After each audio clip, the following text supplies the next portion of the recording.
오늘 본문 말씀은 우리가 지난주에 본 말씀과 밀접한 관계를 갖고 있습니다.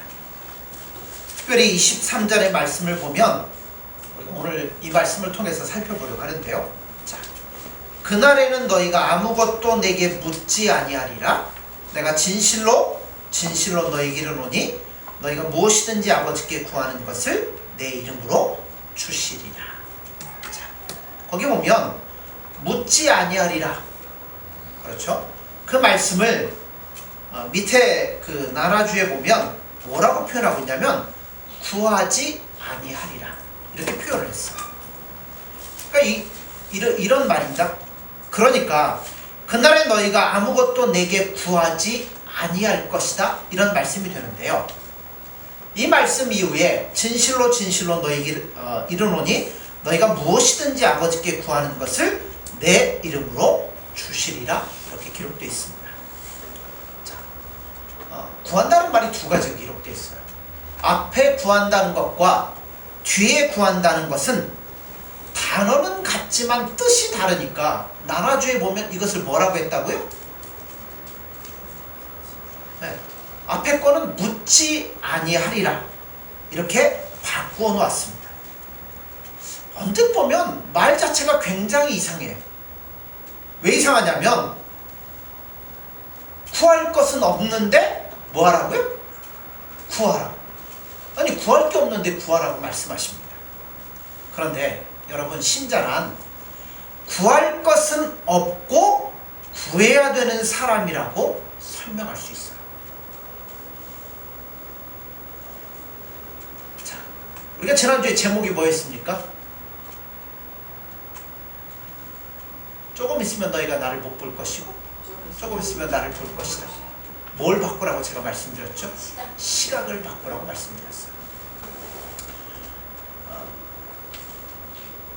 16절 말씀에 나오는 그 말씀처럼 조금 있으면 너희가 나를 보지 못하겠고 또 조금 있으면 나를 보리라. 예수님이 이 말씀을 하시니까 제자들이 어떻게 됐다고요? 근심에 쌓였다고 말씀드렸어요. 그러니까 오늘 보는 말씀이 이 말씀과 아주 밀접한 관계를 갖고 있다는 걸 여러분 염두에 두셔야 됩니다. 제자들은 자, 조금 있으면 너희가 나를 못 볼 것이고 조금 있으면 나를 볼 것이다. 직접적으로 말씀하면 이 말씀이 뭐냐면 내가 죽을 것이고 너희를 떠날 것이라는 말씀이에요.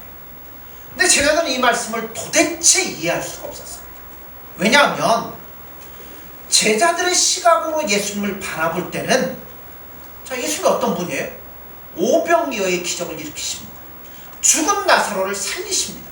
광풍을 잠잠케 하시는 예수님이에요. 그러니까 그렇게 능력 있는 예수님이 지금은 뭐 하셔야 될 때냐면 이스라엘 나라를 회복하시고 독립을 시키셔서 적군들을 물리치고 하나님의 나라를 건설하시고 완성시킬 수 있는 분인데 왜 굳이 떠나신다고 하고 죽으신다고 하는지 도대체 이해할 수가 없어요.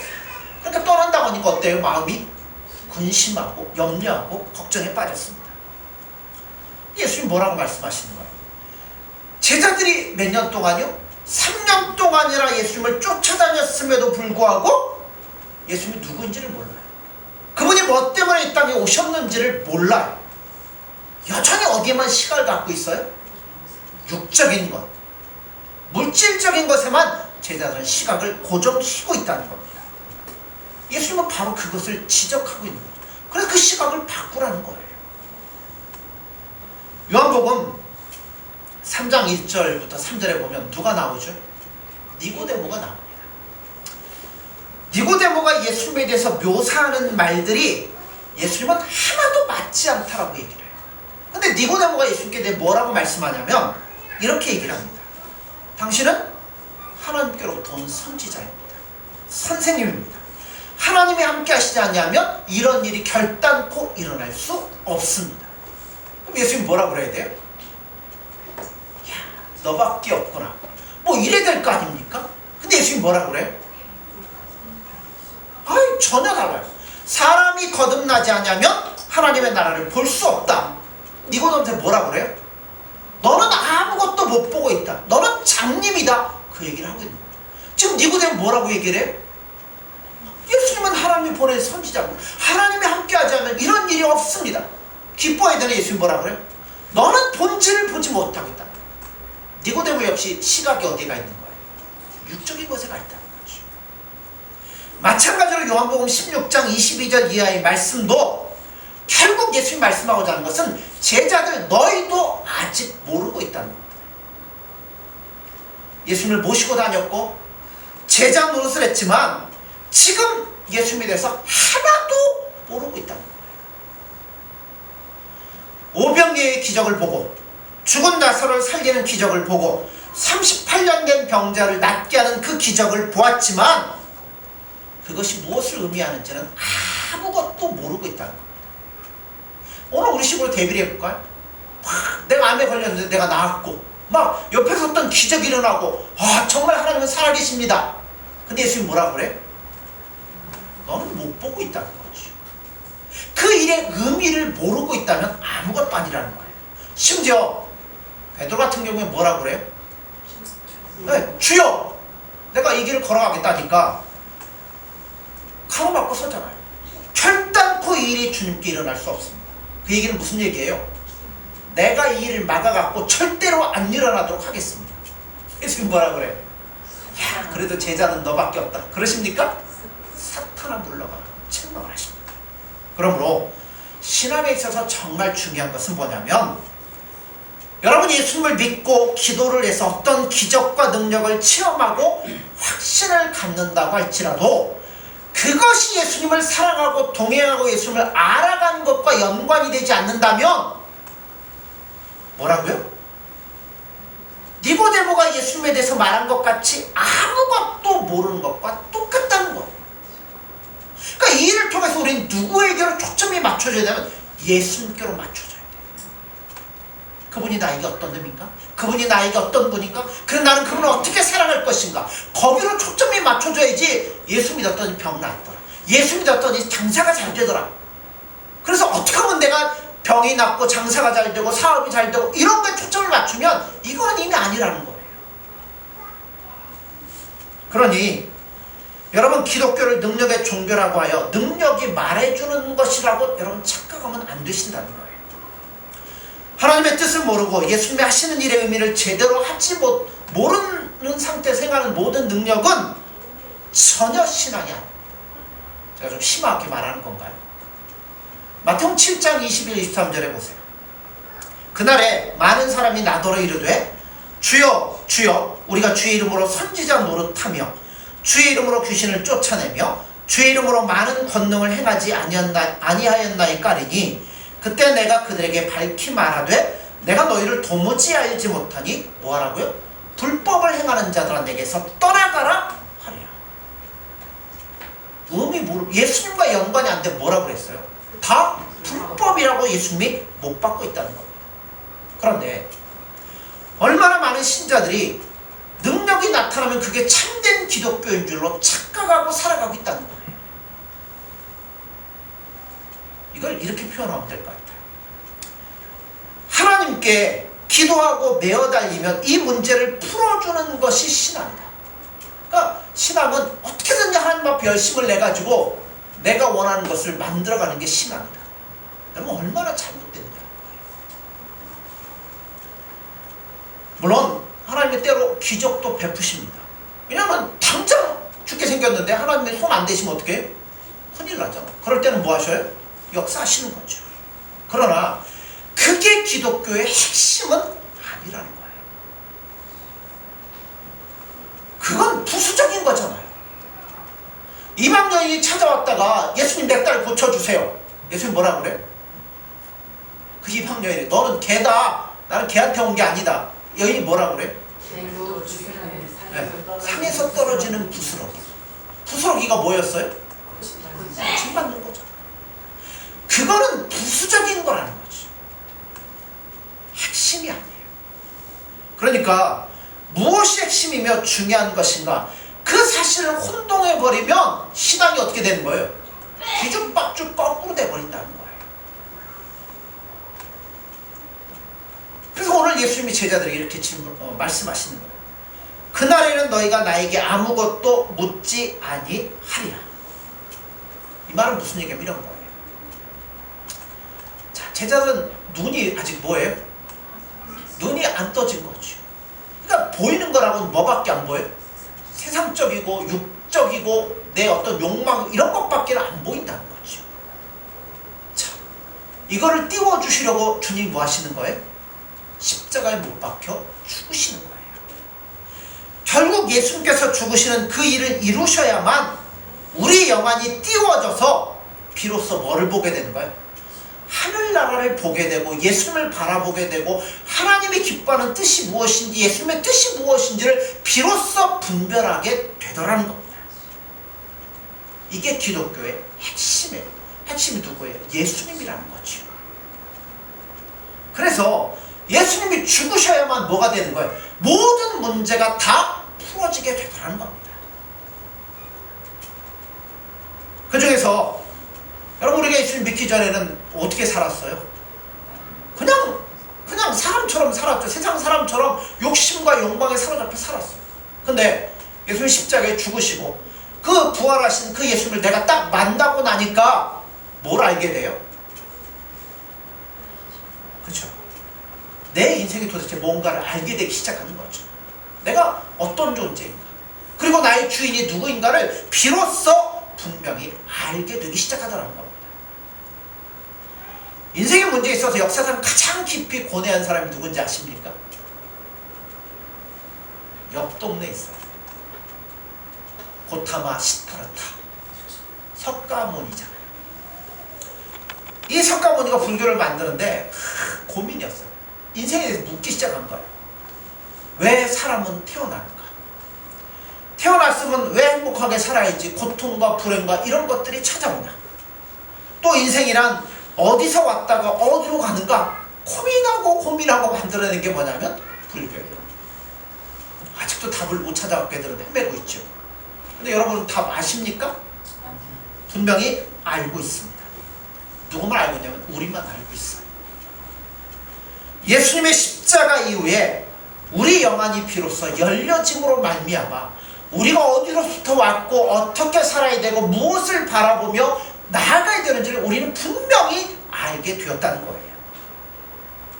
자, 우리 인생의 주인은 누구죠? 예수님. 왜 살려주셨죠? 예수님과 사랑하다가 예수님 만드신 그 영원한 나라에 예수님과 즐거이 동행하고 살도록 우리를 만드셨잖아요. 그러니까 우리는 그 길을 걸어가는데 지금 뭐하고 있어요? 훈련하며 연단하며 계급 높이고 있다는 거예요. 그런데 자, 이걸 분명히 알고 있는데 자, 여기에 다른 각도에서 생겨나는 새로운 질문이 하나가 딱 등장을 하기 시작합니다. 이런 질문이에요. 자, 우리는 그걸 알기 때문에 이제 누구만 보고 살아요? 예수님만 보고 살아요. 그럼 어떻게 살아야 될까요? 우리 삶이 그냥 행복하고 기쁘고 맨날 즐거워야 될 거 아니에요?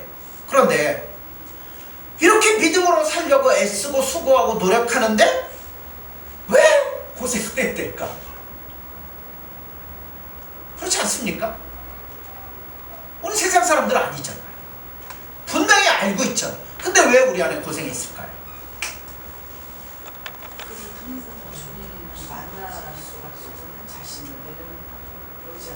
예. 자, 모든 것에는 하나님의 뜻이 있습니다. 그러니까 이 일에도 뭐가 있겠어요? 하나님의 뜻이 있죠. 하나님은 지금 우리를 구원하셨습니다. 또한 아직도 구원받지 못한 많은 사람들이 구원받기를 원하십니다. 그러면 구원의 문을 어떻게 해야 돼요? 열어놔야죠. 구원의 문이 열려있는 동안 심판의 문은 뭐 하겠어요? 닫혀있고 보류가 되어 있겠죠. 왜냐하면 한 영혼이라도 더 구원을 받아야 되니까. 그러니까 우리는 앞으로 구원받을 사람들이 이루어질 그날을 바라보며 지금 묵묵히 가는 거예요. 그런데 심판의 문이 닫혀져 있다 보니까 누가 활개를 치겠어요? 악한 것들이 활개를 치며 사는 거죠. 그러니까 우리는 뭐 할 수밖에 없어요. 네. 열심히 살아도 예수님 뜻대로 살아도 구원의 문을 다 열어놓고 심판의 문을 닫고 있으니까 이 구조적인 악이 우리를 괴롭힐 수밖에 없도록 되어 있습니다. 어떻게 보면 이건 우리가 예수님 앞에서 지고 가야 되는 십자가 중에 하나가 아닌가 생각이 됩니다. 자, 그런데 이거를 다른 시각에 한번 보세요. 사도행전 4장을 보면 복음을 위해서 변한 제자들의 모습이 기록되어 있습니다. 제자들은 예수님의 편을 들고 있는 것 때문에 환난과 핍박과 박해를 받고 있습니다. 그런데 제자들 고통당한다고 억울해하던가요? 나는 왜 예수님 복음 전하는데 이런가 막 힘들어하던가요? 아니에요. 그렇죠? 그들은 그 고통이 무의미하지 않다는 것을 너무나 잘 알고 있다는 겁니다. 우리 예수님께서 이같이 힘들고 고생스럽지만 이 일들을 통해 이루시려고 하시는 사실을 분명히 알고 있고 나와 예수님이 지금 동행하고 있다는 걸 분명히 알고 있기 때문에 힘들다고 낙심하지 않아요. 막 부통되지 않아요. 오히려 그 일로 말미암아 뭐 했어요? 제자는 더욱더 기뻐했더라는 겁니다. 누가 예수를 믿으면 무조건 세상 일이 잘 되는 것, 여러분 누구나 예수 믿으면 잘 되는 일 아닙니다. 예수 믿으면 눈물이 완전히 없어집니까? 여러분 많이 우셨잖아요. 그죠? 그런데 진짜 울 수 있는 자는 누구밖에 없냐면 예수님 안에 있는 자들이 진짜 울 수 있어요. 안타까울 수 있습니다. 인생 별거 아니더라. 잠시 살 인생이요 영원을 준비할 한 번밖에 없는 기회. 인생 2번 산다면요 진짜 잘할 수 있겠어요. 그렇지 않습니까? 여러분 지금까지 왔던 거 딱 리셋하고 처음부터 뭐 하겠어요? 예수님 사랑합니다 이거 붙잡고 죽으라고 할 거라는 거지. 근데 몇 번밖에 없어요? 한 번밖에 없어요. 딱 준비할 기회가 한 번밖에 없어요. 이때 아니면 안 되는 거예요. 그런데 세상 사람들은 이거를 모르니까 뭐 하겠어요? 그냥 욕심이 이끄는 대로 욕망이 이끄는 대로 자기 원하는 대로 살고 있다는 거예요. 세상 사람들은 내가 가진 돈을 탐낼 뿐이며 썩어질 세상의 것을 탐낼 뿐이지 가치 있고 영원한 것은 하나도 준비하고 있지 않다는 거예요. 그런데 우리는 어떻습니까? 우리 예수님을 딱 믿게 되자 우리가 영원한 가치를 둬야 될 것이 무엇인지를 비로소 알게 되었다는 거예요. 여러분이 정말 중요한 게 뭔가요? 여러분 자존심도 아니고 세상의 것들도 아니에요. 그건 하나님의 자녀로 된 준비하는 자세가 필요해요. 근데 하나님의 자녀는요 여러분 타고나셨습니까? 여러분이 가지고 있는 열심으로 만드셨습니까? 아니에요. 그러니까 자녀가 된다는 건 뭐 할 수밖에 없어요? 어려울 수밖에 없어요. 내 힘으로 안 되니까. 그런데요 내 힘으로 할 수 없지만 누가 하실 거라고요? 예수님이 하시는 거라고 분명히 말씀합니다. 로마서 8장 28절 30절을 보면 우리가 알거니와 하나님을 사랑하는 자 곧 그의 뜻대로 부르심을 입은 자들에게는 모든 것이 합력하여 선을 이루느니라. 하나님이 미리 하신 자들을 또한 그 아들의 영상을 본받게 하기 위하여 미리 정하셨으니 이는 그로 많은 형제 중에서 맏아들이 되게 하려 하심이라.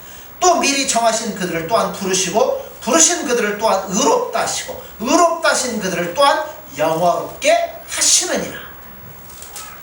이 약속 중에서 제일 중요한 게 뭐예요? 우리 인생이 내 계획과 내 열심에서 좌우되는 게 아니라 누구에서요? 그렇죠. 하나님에 의해서 예수님에 의해서 좌우된다는 겁니다. 자, 하나님의 뜻대로 우리를 부르셨고 그의 뜻대로 우리를 인도하시고 그의 정하신 길로 가게 하실 것이고 결국 여러분 운명은 우리 손에 있지 않고 누구 손에 있어요? 예수님의 손 안에 있잖아요. 예수님의 손 안에서 누가 우리를 넘어뜨리며 빼앗아가며 여러분 그 길에 떠나게 할 수 있는 자가 누가 있겠냐는 거예요. 그래서 38절 39절에 내가 확신하노니 사망이나 생명이나 천사들이나 권세자들이나 현재일이나 장래일이나 능력이나 높음이나 깊음이나 다른 어떤 피조물이라도 우리를 우리 주 그리스도 예수 안에 있는 하나님의 사랑에서 끊을 수 없느니라. 여러분 우리는 다른 길을 가는 자들입니다. 이거는 누구도 빼앗을 수 없고 세상의 세상에서는 도움도 안 되고 우리 손에 빼앗아가도록 방해거리도 되지 못한다는 거예요. 그런데 정말 안타까운 것은 늘 하나님을 알고 예수 그리스도를 믿게 된 것이 세상의 싸움에 도움이 되는 것, 그 수준을 벗어나지를 못하더라는 거예요. 기껏 예수님 앞에 나와서 기도하고 외치고 예수님 바라보는 게 뭐예요? 우리 가족 잘 되게 해주시고 우리 아들 좋은 학교 들어가게 해주시고 장사 잘 되게, 그 수준을 벗어나지를 못하더라는 겁니다. 이게 믿는 자에게 제일 큰 병이에요. 우리말로 말하자면 예수를 믿기는 믿었지만 목표와 핵심은 전혀 바뀌진 않았더라는 거예요. 근데 오늘 본문에서 뭐라고 그래요? 너희 근심이 변화의 기쁨이 되리라. 너희 기쁨이 충만하리라. 이게 기도했더니 이거 이루어져 갖고 감사합니다. 그 기쁨 얘기하는 건가요? 그거 아니죠. 예수님으로 인한 기쁨, 예수님 만나서 예수님과 동행하고 예수님과 함께하는 그 기쁨, 이 충만한 기쁨에 아무도 못 들어와 있는 이유가 뭐냐면 목표와 핵심이 어디가 있어요? 세상에 것에 가 있으니까, 바라보는 게 그거니까. 여러분, 이 기쁨이 올래야 올 수가 없다는 거예요. 그래서 뭘 바꾸셔야 돼요? 목표와 핵심을 바꾸셔야 돼요. 누구도 빼앗아갈 수 없는 예수님의 사랑, 거기에 목표를 두고 그분을 알아가고 닮아가는데 핵심을 주셔야 돼요. 이거는 우리 안에 누구도 빼앗아갈 수 없다는 거예요. 금방 읽었잖아요. 내가 확신하노니 사망이나 생명이나 천사들이나 권세자들이나 현재일이나 장래일이나 능력이나 높음이나 깊음이나 다른 어떤 피조물이라도 뭐 한다고요?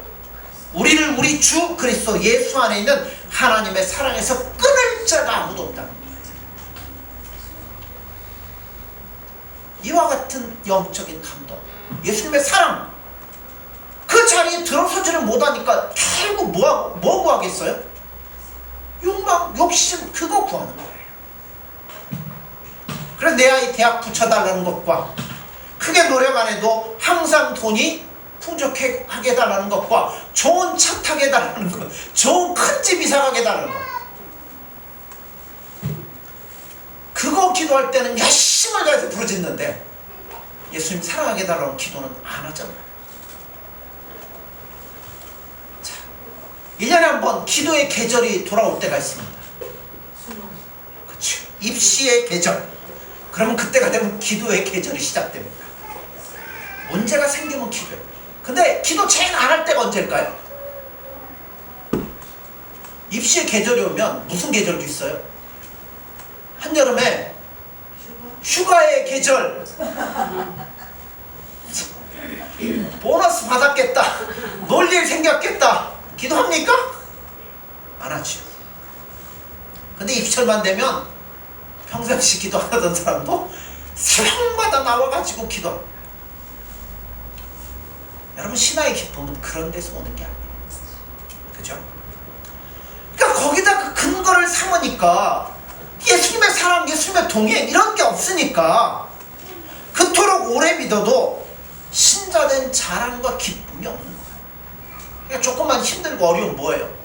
원망하고 불평하고 이게 쏟아져 나올 수밖에 없어요. 우리는 이와 같은 것들로부터 바꿔져야 됩니다. 고통당하고 어려움이 오더라도 모든 것이 뭐 한다고요? 합력하여 선을 이룬다는 것을 여러분 분명히 믿으시기 바랍니다. 지금 내 인생을 누가 붙잡고 계셔요? 예수님이 딱 붙잡고 계십니다. 예수님이 기뻐하는 길로 우리를 인도해 나가시는 거예요. 그러니까 남들이 나를 낮게 평가한다고 해서 여러분 실망할 이유가 전혀 없다는 거예요.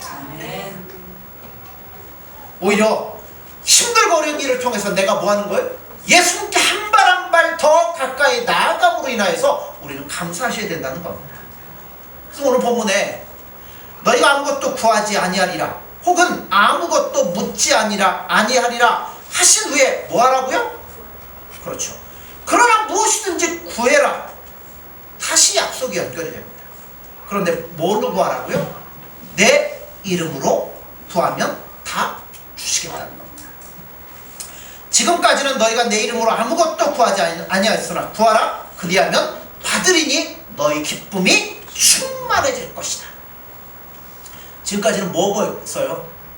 육적인 걸 구했다면 이제는 뭘 구하라고요? 예수님을 구하라는 거예요. 그럼 예수님 뭐 하시겠다는 거예요? 우리 안에 기쁨을 주시는데 이것이 충만해질 것이라는 겁니다. 다시 말해, 과거에는 거의가 물어볼 가치도 없는 쪽의 것들을 기도했다면 이제는 그 기도를 바꾸라는 거예요. 물질 쪽이 아니라 영적인 것, 예수님을 사랑하는 것, 예수님 동행하는 것, 예수님을 더 알아가는 것, 그리고 예수님밖에 없는 것, 그거를 위해서 기도하는 것으로 바꿔지라는 겁니다. 고로새 1장에 보면 이런 기도의 좋은 모범이 나옵니다. 제가 읽겠습니다. 이로써 우리도 듣던 날부터 너희를 위하여 기도하기를 그치지 아니하고 구하노니 너희로 하여금 모든 신령한 지혜와 총명에 하나님의 뜻을 아는 것으로 채우게 하시고 주께 합당하게 행하여 범사에 기쁘시게 하고 모든 선한 일에 열매를 맺게 하시며 하나님을 아는 것에 자라게 하시고, 이게 쭉 기록되어 있어요. 기도는 이렇게 하는 거라고 말씀하는 거예요. 아버지, 이 자식을 이번에 꼭 서울대에 합격을 해주십시오. 그러면 이 자식을 하나님께 바치겠습니다. 제발 합격만 시켜, 그 다음 하나님 맘대로 하십시오. 이거는 뭐예요? 이건 기도가 아니고 욕망이죠. 우리의 기도는 오직 영적인 것, 그죠? 그 수준을 위해서 기도하라는 거예요. 영적인 게 결국 뭐예요? 네. 하나님의 시각 속에 맞추는 것, 하나님께서 무엇을 좋아하시는가, 예수님의 뜻이 무엇인가, 그걸 묻고 그것을 알아가고 그 뜻대로 살려고 예수님께 매달리는 것. 그게 뭐예요? 그게 진짜 기도인 거예요. 그러므로 기도란 지혜와 총명으로 하나님의 뜻을 아는 것으로 채워져야 됩니다. 자, 두 번째, 기도의 참 내용을 보면 골로새에 또 이렇게 기록되어 있는데요. 아버지께서 모든 충만으로 예수 안에 거하게 하시고 그의 십자가의 피로 화평을 이루사 만물 곧 땅에 있는 것들이나 하늘에 있는 것들이 그로 말미암아 자기와 화목하게 되기를 기뻐하심이라. 쭉 이제 기록이 되어 있습니다. 거기 보면 누구에 대한 묘사냐면 예수님에 대한 묘사예요. 한 번 더 얘기하면 예수님을 많이 알게 해달라는 기도를 하라는 거예요. 예수님을 알고 십자가를 알면 기독교는 다 아는 겁니다. 그 외 것은 뭐 알면 좋지만 몰라도 별 상관없어요. 왜 십자가가 필요한가? 왜 도대체 우리가 누구길래 예수님이 이 땅에 오셨고 우리를 대신한 십자가에 죽으셨나? 그거를 살펴보는 게 중요하다는 거예요. 왜냐하면 예수님은 우리 신앙의 뭐가 돼요? 본이 되시기 때문에. 그러니까 성경은 우리에게 누구를 본받으라고요? 자, 너희 안에 이 마음을 품으라 곧 예수 그리스도의 마음이니 라고 말씀합니다. 성경은 우리의 신앙의 샘플, 롤 모델이 누구예요? 예수님이에요. 그러니까 예수님을 더 알아가고 그분을 경험하고 그분과 동행하고 깨닫는 게 우리 신앙에 제일 중요하니까 이것을 구하라고 말씀한다는 겁니다. 기독교에 제일 염려되는 게 뭐냐면 기독교를 만병통치약으로 얘기하는 거예요. 여러분 중국 같은 데 여행하시면 하나씩 사오는 약이 있죠. 무슨 약이요? 호랭이 연고.